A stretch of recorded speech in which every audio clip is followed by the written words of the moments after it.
The second thing regarding the power and significance of speech is the timing of speech. The first thing under the timing of speech is that there is an appropriate time for speaking. Ecclesiastes chapter 3 verse 1 through 8, for everything there is a season, a time for every matter under heaven, a time to be born, a time to die, a time to plant, a time to pluck up what is planted, a time to kill and a time to heal, a time to break down and a time to build up, a time to weep and a time to laugh, a time to mourn and a time to dance, a time to cast away stones and a time to gather stones together, a time to embrace and a time to refrain from embracing, a time to seek and a time to lose, a time to keep and a time to cast away, a time to tear and a time to sow, a time to keep silence and a time to speak, a time to love and a time to hate, a time for war and a time for peace.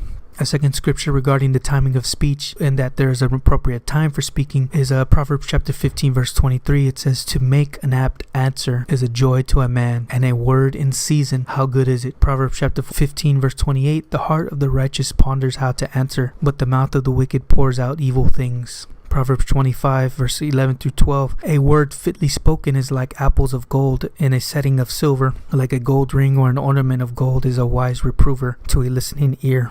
And the second thing regarding the timing of speech is that there is an appropriate time for silence. Proverbs chapter 11 verse 12 through 13. Whoever belittles his neighbor lacks sense, but a man of understanding remains silent. Whoever goes about slandering reveals secrets, but he who is trustworthy in spirit keeps a thing covered.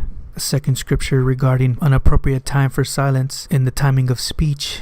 Proverbs chapter 10 verse 19. When words are many, transgressions are not lacking, but whoever restrains his lips is prudent. Proverbs chapter 17 verse 27 through 28. Whoever restrains his words has knowledge, and he who has a cool spirit is a man of understanding. Even a fool who keeps silent is considered wise. When he closes his lips, he is deemed intelligent. Proverbs chapter 21 verse 23. Whoever keeps his mouth and his tongue keeps himself out of trouble. Proverbs 26 verse 4. Answer not a fool according to his folly, lest you be like him yourself. There's several other scriptures in this blog post. I encourage you to look at the link in the description and read them.